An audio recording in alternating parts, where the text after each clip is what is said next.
The apple pie you made, the one with the crispy crust that I used to eat back in high school.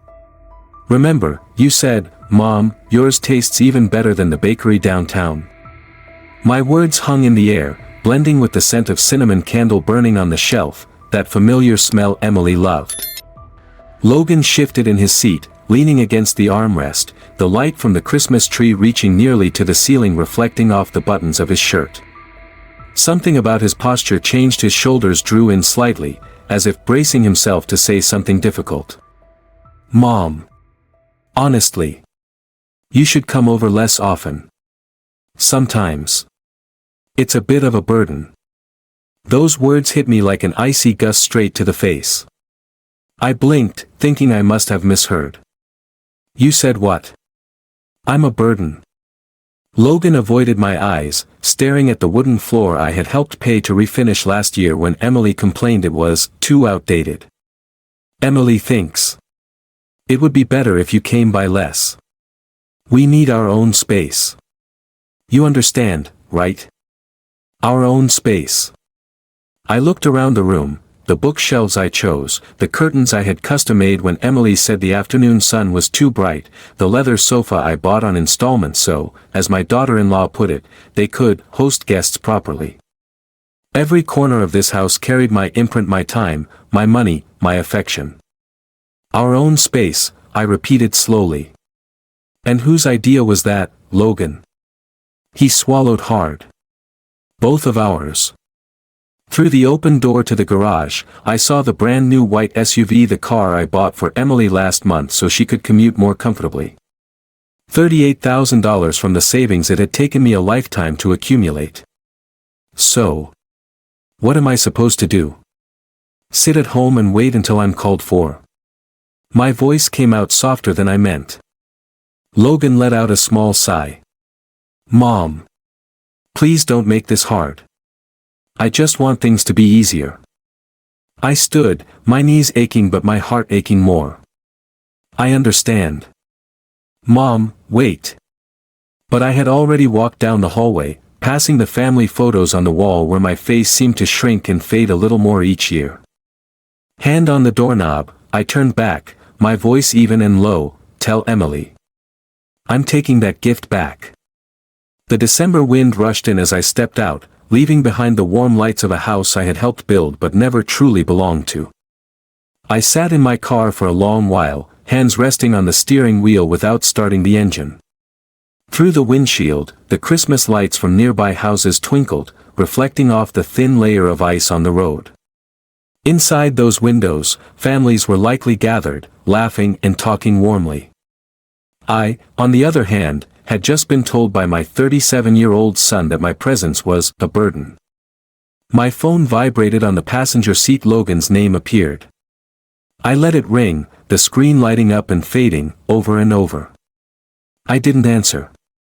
Instead, I put the car into gear and drove off, leaving behind the street I had once considered an extension of my own home. The road home was quiet, the only sound the tires grinding against the cold asphalt. I passed the gas station where last year Logan had called me in the middle of the night when his car broke down.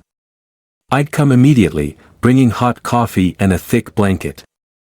That was before Emily started hinting that I shouldn't interfere in their private life. Turning onto Elm Street, I drove past the dealership where I had signed the papers for Emily's white SUV. That day, she hugged me, smiling brightly, saying, "I'll never forget this, Mom." The words had barely cooled, and now I was being politely reminded to stay away. Back at my house, I opened the garage door, staring at the empty spot where my old sedan used to park.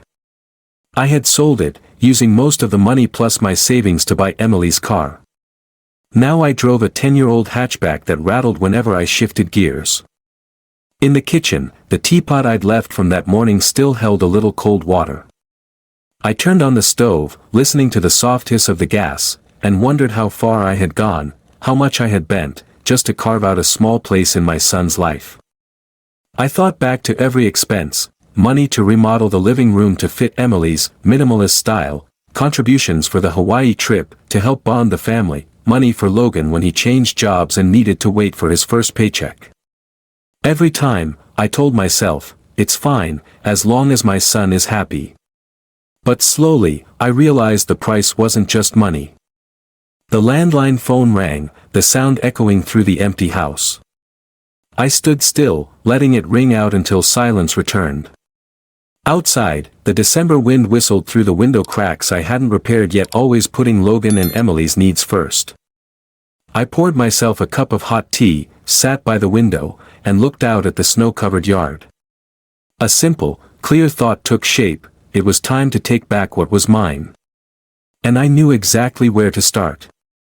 I opened the kitchen drawer and pulled out a blue folder I had kept hidden for months.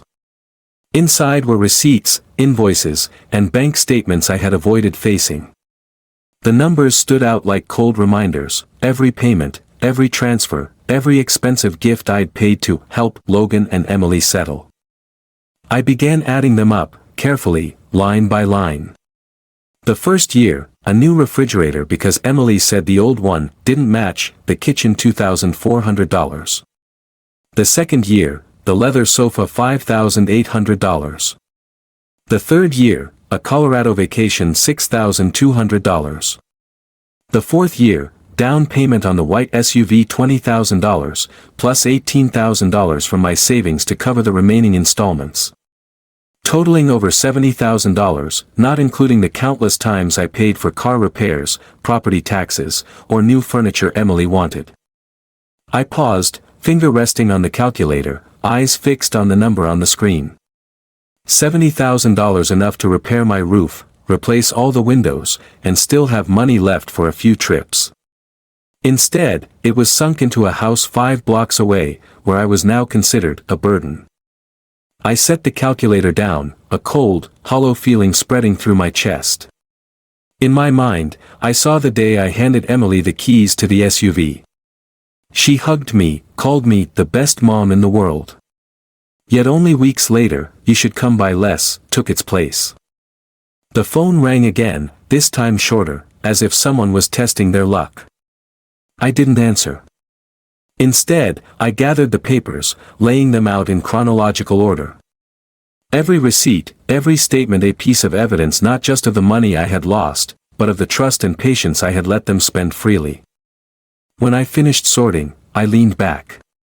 The yellow light cast over the table highlighted the papers, a full picture of my sacrifice and how little it meant. I sipped my tea, the taste bitter with a hint of sweetness, a perfect reflection of these past years, love mixed with bitterness. I knew I couldn't reclaim the time I had lost. But the car? The brand new white SUV sitting neatly in their garage? That was something I could take back, and I would, before my kindness was turned into a joke again. I reached for my cell phone, scrolled through my contacts until I found the insurance company's number. The hold music played steadily, broken by a soft click as the agent picked up. "Hello, this is Camila from customer care. How may I help you today?" "I want to cancel the insurance on the SUV registered under my name," I said, my voice so calm it felt almost strange to myself. Camila asked a few verification questions, then her keyboard clicked rapidly.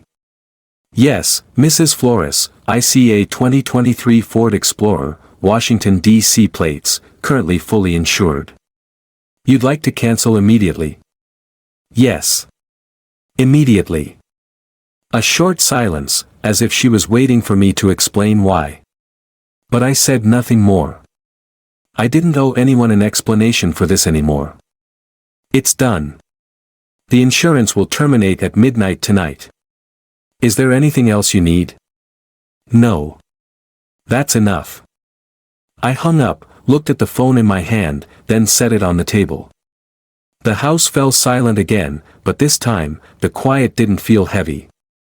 It was like closing a door you knew you'd never open again, a decisive stillness. I stood, walked into the bedroom, and opened the closet to take out a small box.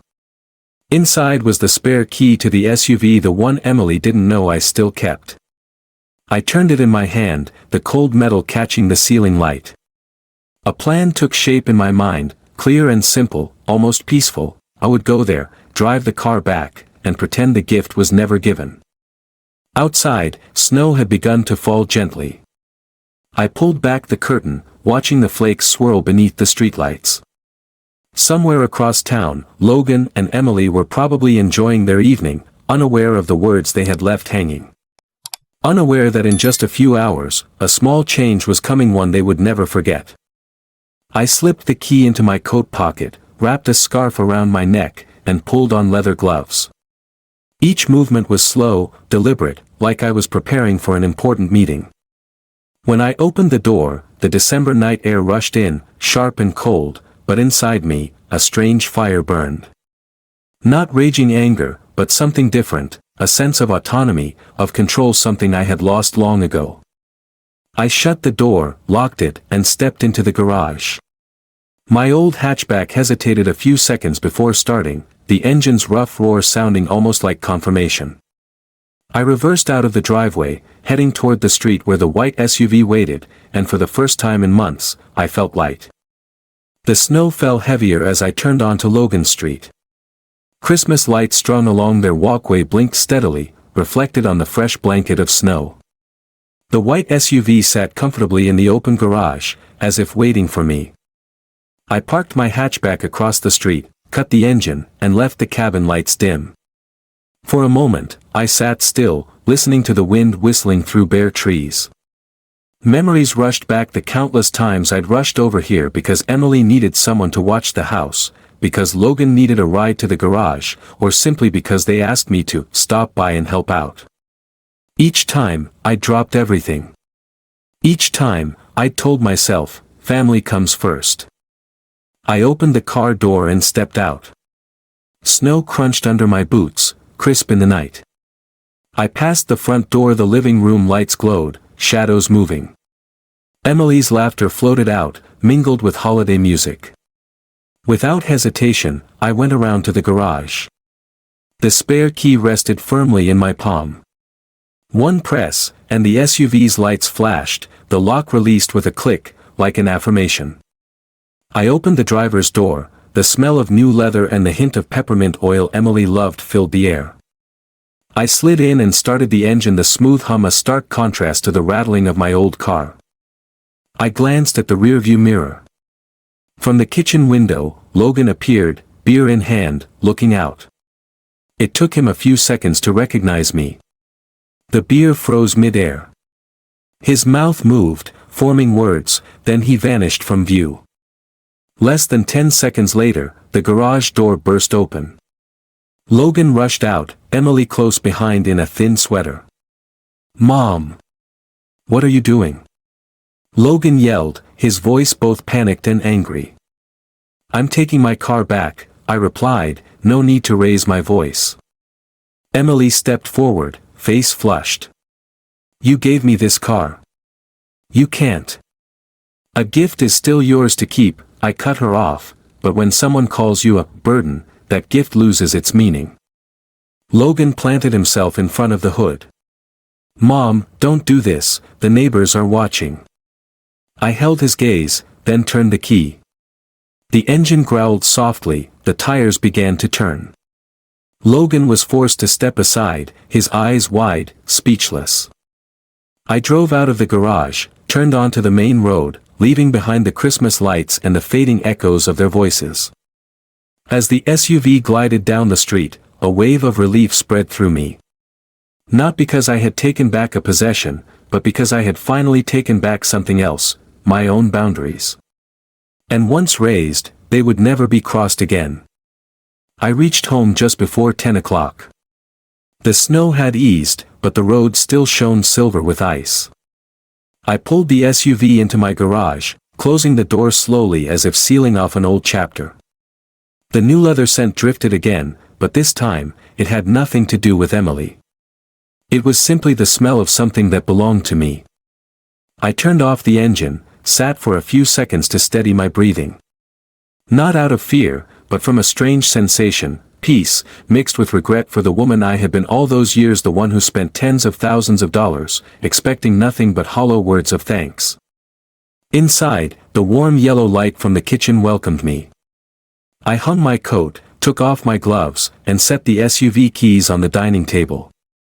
They lay there, gleaming, a reminder that I had just claimed back a piece of control over my life. The phone buzzed on the table. Logan's name appeared, along with a short message, "Mom, what is this about?" I read it, but didn't reply. Seconds later, a call came in. I let it ring until it stopped.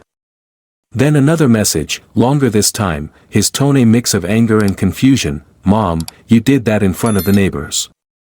Emily's embarrassed. I don't understand why you had to do this." I poured a cup of hot tea, sat by the window. Outside, the streetlight reflected off the snow, a gentle yet cold glow. I thought about the word embarrassed Logan had used. Emily was embarrassed that I took back what I had bought, but how many times had I swallowed my own humiliation when they treated me like an outsider in a home I helped build? Another call came in, this time from Emily. I silenced it, placed the phone face down. I didn't want to hear excuses, or demands to return the car. The tea cooled in my cup. Slowly, I rose and went back into the garage. In the quiet, I sat in the SUV's driver's seat, turned on the heater, and rested my hands on the steering wheel. I imagined road trips I had never allowed myself because I was always saving for family. Now, perhaps, it was finally time.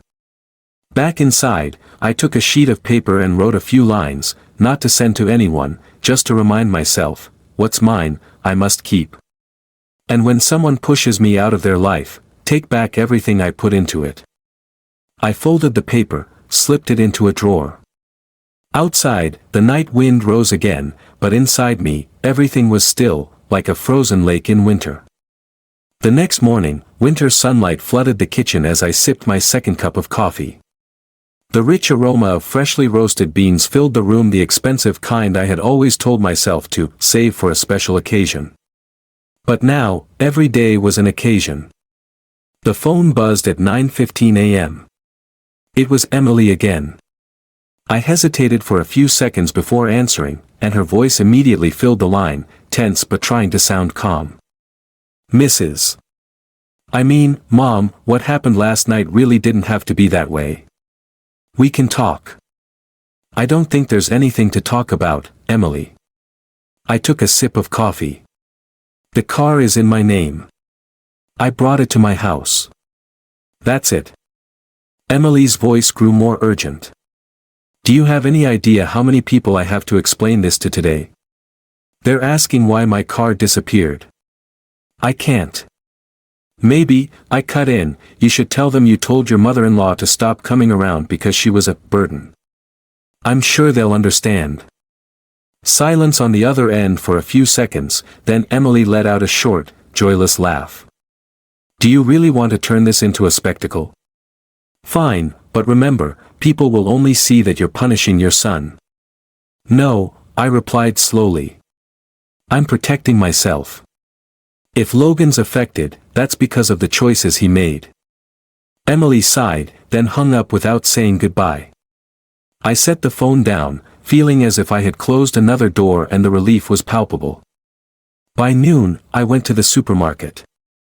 For the first time in a long while, I bought things I actually liked without thinking, saved the money for the kids. Fine cheese, fresh bread, and a bright yellow bouquet of tulips. Carrying the flowers in my hand, I felt like I was bringing a little bit of spring home, even though snow still covered everything outside.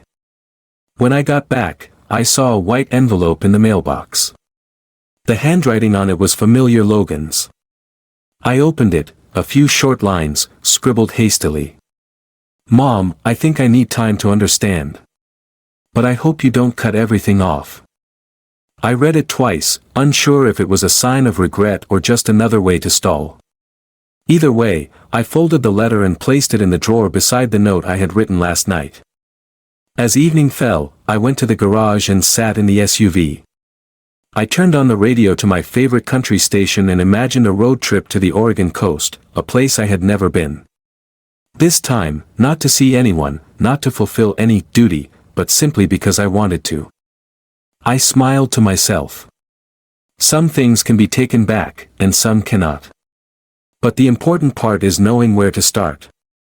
And I already had. 3 days later, I began the journey I had envisioned. Early morning, I packed a few sets of clothes, a thick book, and a camera into the SUV's trunk.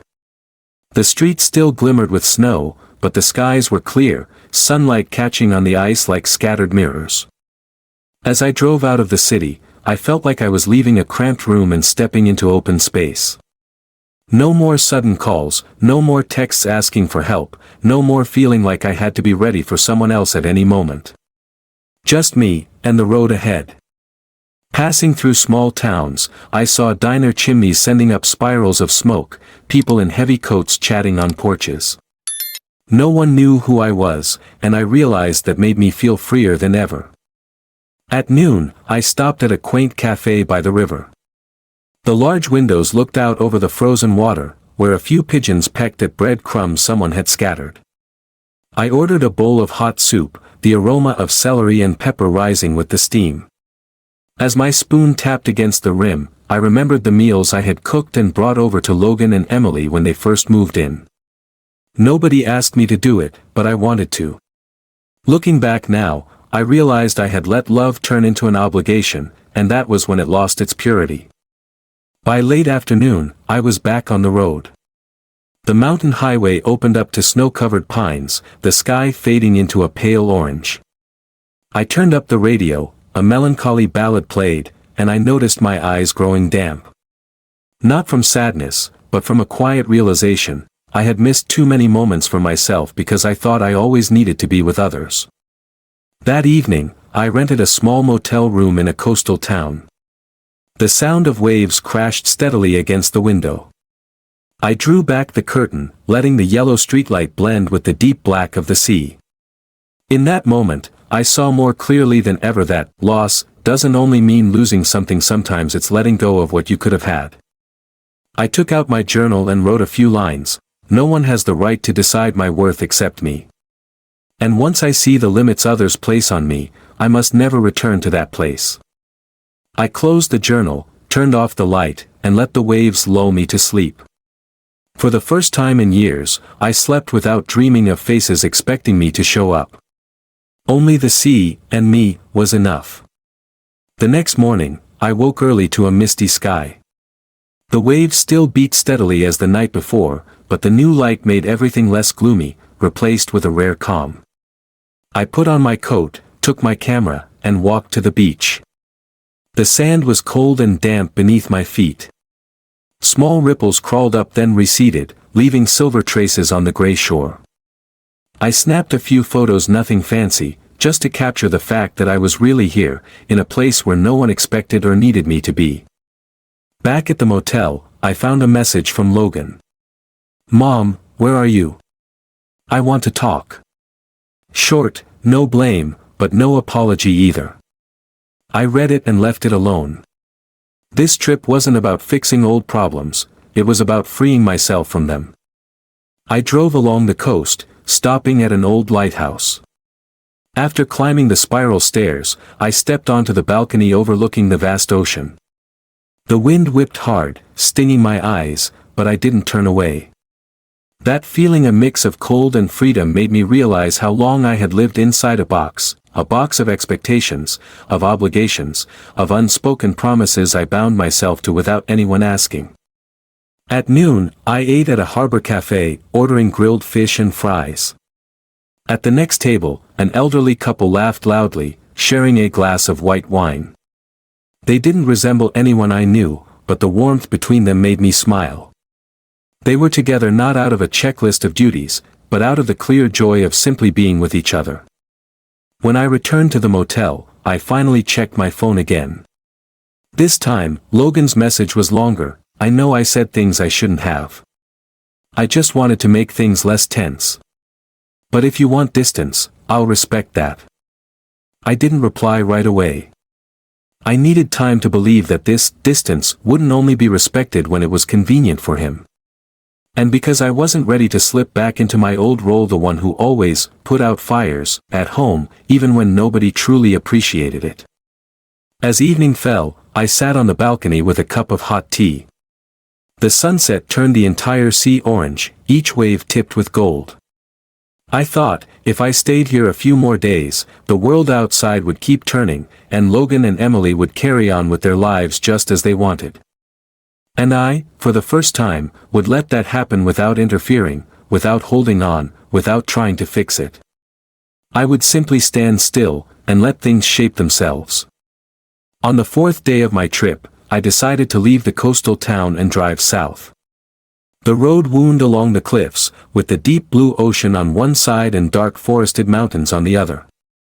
Sometimes I pulled over at scenic overlooks, the sea spray hitting my face, the sound of crashing waves reminding me that this world was far bigger than the worries surrounding Logan's house. I stopped at a gas station in a small town, filled the tank, and bought a hot coffee. The young attendant greeted me with a friendly smile, asking where I was from. When he learned I was on a trip with no set destination, he said, "Sounds like a dream for a lot of people." I only smiled, but inside, a warm note spread through me. Maybe he was right, this was a dream. One I once thought I didn't deserve. At noon, I stopped at a national park. The trail was carpeted with dry leaves, the smell of pine resin and damp earth blending together. Each step seemed to quiet the noise in my head. At a bend, I came across a family having a picnic, parents spreading out a blanket, children running around, laughter echoing. The scene didn't make me sad or jealous, it was just like a painting hung in a museum, beautiful, but not mine to belong to. That evening, I found a lodge at the edge of the forest. The host was an elderly woman with silver hair, bright eyes, and a warm voice. When she learned I was traveling alone, she simply nodded, "Good. Sometimes people need to hear their own voice again."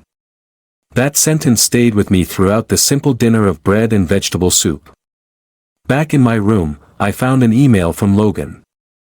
Unlike his short messages before, this one was longer, telling me that since I left, the house had felt strangely empty. He said he was beginning to realize that my visits weren't because I was idle or intrusive, but because I truly believed it was what was best for them. Yet the last line still read, "I don't know how to make things go back to the way they were."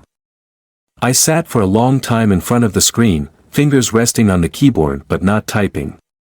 I realized I didn't want to go back to the way things were anymore. I no longer wanted to be the one so ready to sacrifice that I forgot myself. Outside the window, darkness draped over the forest, only the sound of wind in the branches and a few distant lights from houses. I closed the laptop, blew out the lamp, letting the darkness fill the room. And in that darkness, I saw clearly, some relationships can only be saved if both people step forward. If only one person tries, what remains is just a shadow without shape, without substance. The next morning, I woke with a lingering weariness, not from a poor night's sleep, but from thoughts that hadn't yet settled. Outside, the sky was heavy gray, fog wrapping around the trees like a thick scarf. I brewed a cup of tea and sat by the window, watching the droplets slide down the glass. The phone buzzed again. A message from Emily. Short, "Mom, can we talk?" No other punctuation, no explanation. I let the screen fade. I knew that if I opened that conversation now, everything I had been building for myself these past days would collapse like a sandcastle in the tide. I decided to walk into the forest behind the lodge. The paths led deep into a green haze, damp and quiet enough that I could hear my own heartbeat when I stopped. I thought about how, for years, I had walked into Logan and Emily's lives as if entering a forest, no map, no boundaries, only instinct. And when I got lost, instead of turning back, I pressed deeper, hoping to find a way out. When I returned, I found the innkeeper tending a fire in the common room. I sat beside it, warming my hands. She asked if I had found what I needed. I said I wasn't sure, but at least I had found a silence where I could hear myself. She smiled, "That silence is the rarest thing." In the afternoon, I drove to a lake nestled in the forest. The surface was still as glass, reflecting gray clouds and bare trees. I stood there a long time, until the wind stirred ripples across it. My reflection distorted, reminding me that everything changes, no matter how hard we try to keep it the same. Back in my room, I wrote a letter by hand. Not to send yet, but to clarify for myself what I wanted to say. I wrote that I love my family, but love cannot be a one-way street. I wrote that boundaries are not walls to keep us apart, but doors that must be opened by both sides with respect. And I wrote that I would not return to my old role, because if I did, everything I was trying to build for myself would vanish. When I put down the pen, it felt like placing the last stone on a road still under construction. It didn't yet lead anywhere, but the direction was clear. And that, for now, was enough. On the 6th day, the sky cleared, blue enough to see wisps of clouds drifting slowly. I decided to leave the forest and drive inland. The road cut through vast fields, old wooden fences running along both sides, small houses appearing and disappearing behind groves of trees. I stopped at a roadside cafe. Inside, the smell of freshly baked waffles mingled with strong roasted coffee. The waitress, about my age, handed me a cappuccino with a gentle smile. We chatted briefly about the weather, about how winter had come early this year. No one asked anything more, and I felt relieved by that. As I walked back to my car, I saw a young mother struggling with the seatbelt of the child in the back seat. The little one giggled when she leaned in to brush her nose against his cheek. The moment brought back memories of my own days, exhausted but joyful, finding happiness in every hug, every "Mom," Logan called out. Back then, I didn't realize that love, too, could be clouded by habit and expectation. At noon, I noticed a missed call from Logan's number. No message attached. I ignored it, then continued driving. The road brought me to an old town, red brick buildings pressed together, wooden signs hanging from small shops. I wandered through the stores and bought a dark blue wool scarf not for anyone else, but for myself. Sitting on a bench in the town square, I opened my small notebook and wrote a few lines about the journey. I wrote that with every mile I traveled, I felt less bound to the thought of needing to be needed. That I could exist and be happy without orbiting around anyone. That evening, I found a small inn, its walls painted pale yellow, windows overlooking the cobbled street. At dinner in the restaurant below, I overheard a group talking about the upcoming winter festival, a parade, live music, lights everywhere. Part of me wanted to stay to see it, another part urged me on, as if the road still had more to reveal. Back in my room, I saw the letter I had written yesterday still in my bag. I opened it, read every word again. I changed nothing. I folded it, slipped it into an envelope, wrote Logan and Emily's names on it. But I still hadn't decided when or if I would send it. That night, I slept more deeply than on any night before, as if each turn of the wheels had carried away another layer of burden I once thought could never be set down. The next morning, when I went down to the inn's breakfast room, the atmosphere was already buzzing. Strings of colored lights were strung across the street, the sound of hammers and laughter rising from groups building the stage for tomorrow night's festival. A young boy ran past the door, clutching a bunch of bright red balloons, his breath leaving white trails in the cold air. I sat at a table by the window, ordered toast and fried eggs. The owner, a gray-haired man, asked if I would be staying for the festival. I smiled and said I wasn't sure, and he just nodded, as if he understood that sometimes people don't need a plan. After breakfast, I wandered through the streets. On the corner, an old woman sold handmade knits. I tried on a few pairs of gloves. She said, "These keep your hands warm, and your heart too." I bought a pair, not because of the cold, but to carry her words with me. At noon, I sat beside the fountain in the square. My phone buzzed a message from Logan this time, "Mom, I don't know where you are, but I hope you're safe." That was all. No apology, no argument. I read it over and over, sensing both distance and a door slightly ajar. In the afternoon, I decided to rent a bicycle and ride out of town. The narrow road wove through fields shrouded in mist, the smell of damp earth and dry grass tangling together. I felt my body clearly, my breathing, my heartbeat, my muscles tensing and releasing. Perhaps it had been a long time since I paid attention to myself in this way. When I returned, dusk had fallen. Lights were beginning to glow everywhere, reflected on the wet streets. I stood at the end of the road, watching the children rehearse for the parade, the beat of drums, the blare of horns. There was something in the air that made me want to join in, yet also to stand apart and just watch. That night, I took the letter out to the balcony, sitting beneath a heavy blanket. The festival lights diminished in the distance as the wind carried snatches of music toward me.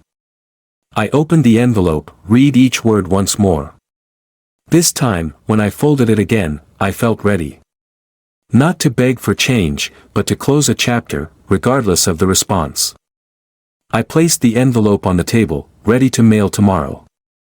Then I sat still, listening to the blend of voices and music in the distance, like a soundtrack to a new life forming slowly, but steadily. The next morning, I went to the small post office at the end of the street. The wooden door creaked as I pushed it open, the smell of old paper and ink filling the air. The young clerk smiled and asked what I needed. I handed over the envelope, saying I wanted to send it by certified mail. When the red stamp pressed into the corner, I felt as if a piece of the past had just been sealed, ready to leave my hands. Stepping back out onto the street, the cold wind bit against my cheeks, but I felt lighter. Not because I had sent it, but because I knew I wouldn't be waiting for a reply to decide my next step. For the first time in years, I wasn't standing in the place of the one who waits. I spent the rest of the morning wandering around, buying a few small gifts for myself, an old leather-bound book, a jar of handmade orange marmalade, and a postcard showing the town in winter. I thought I might pin it to my wall when I got home, as a reminder that I had been here, had lived days just for myself. By afternoon, the festival began.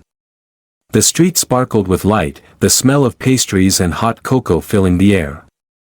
I stood among the crowd, watching the parade go by, colorful costumes, thunderous drums, echoes of cheer. A little girl pulled her mother over to me and handed me a candy cane. I smiled, thanked her, and realized it had been a long time since a stranger had offered me an unconditional gesture like that.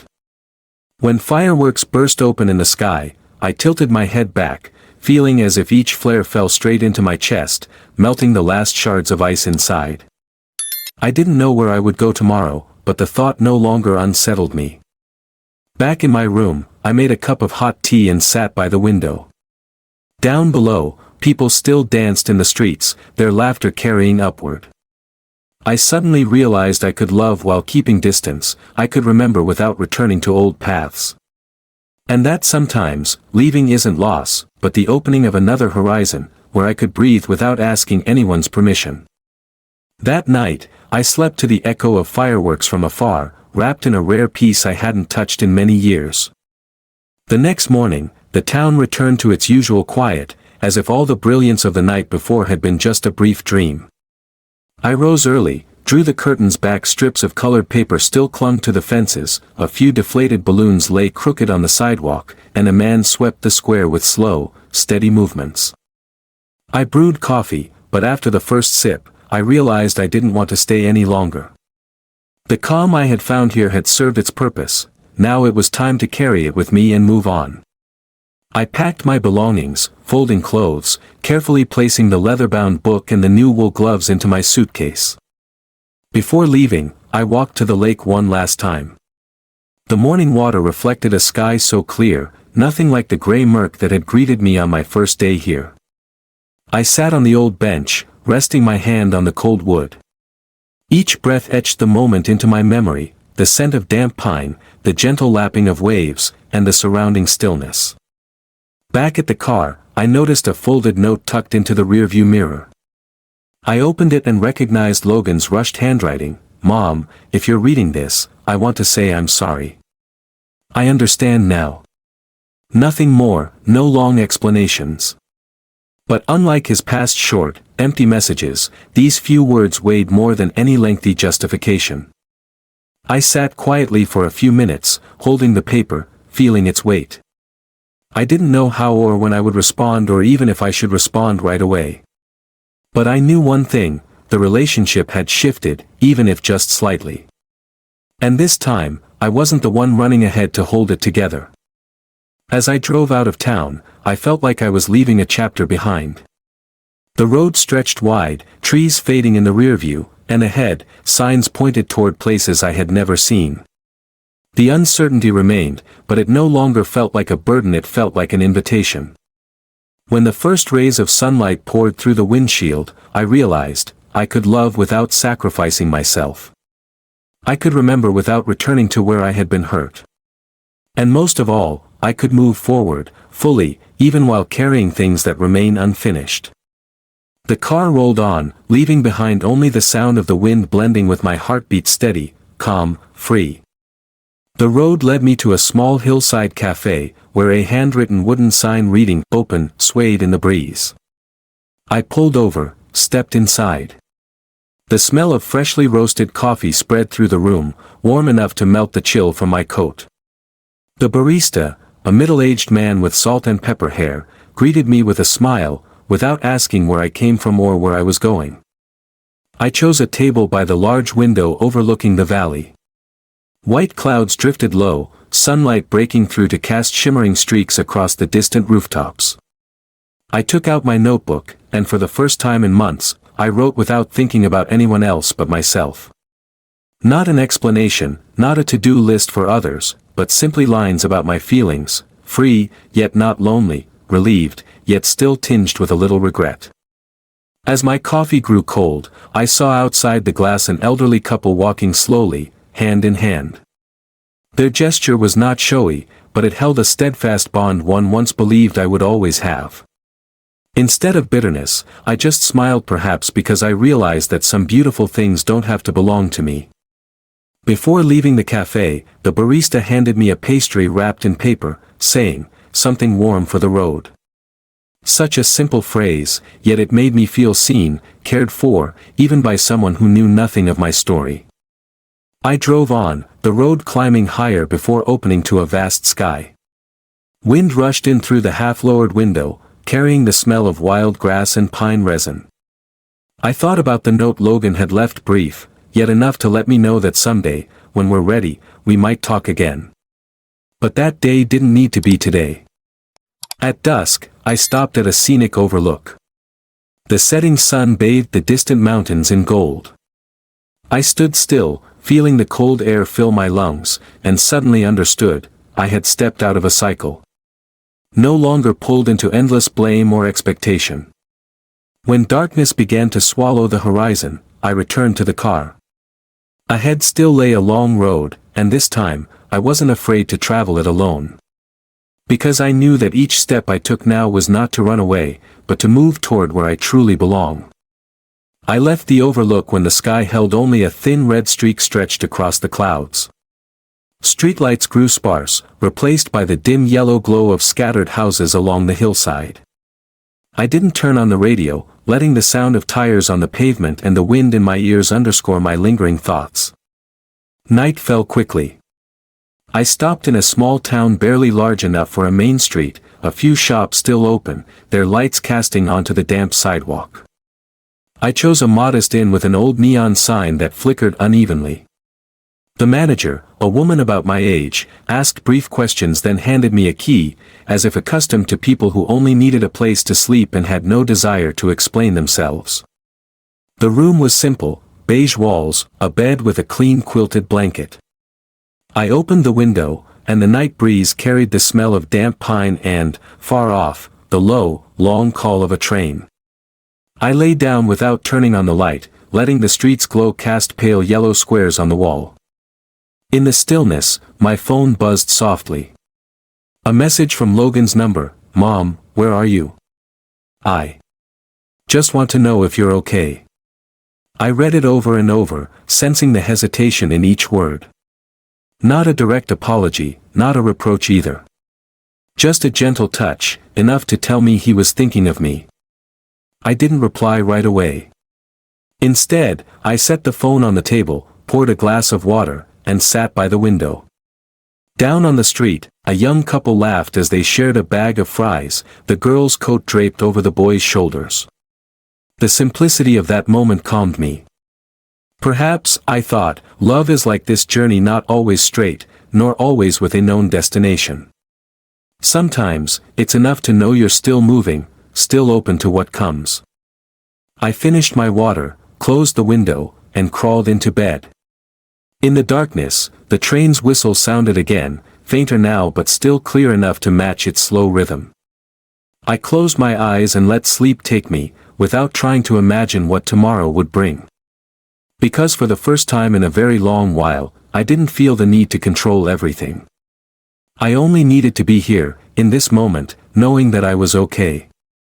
The lesson from the story, my son said, "Mom, come over less, it's a burden," so I took back the car I had just bought for him and his wife, is this: in family relationships, love must go hand in hand with respect. When boundaries are crossed and your presence is treated as a burden, silent endurance only deepens the wound. Sometimes, taking back what you've given not for the sake of material possession, but to reaffirm your own worth becomes necessary. Self-respect and clear boundaries preserve family bonds, instead of letting them fade away in resentment.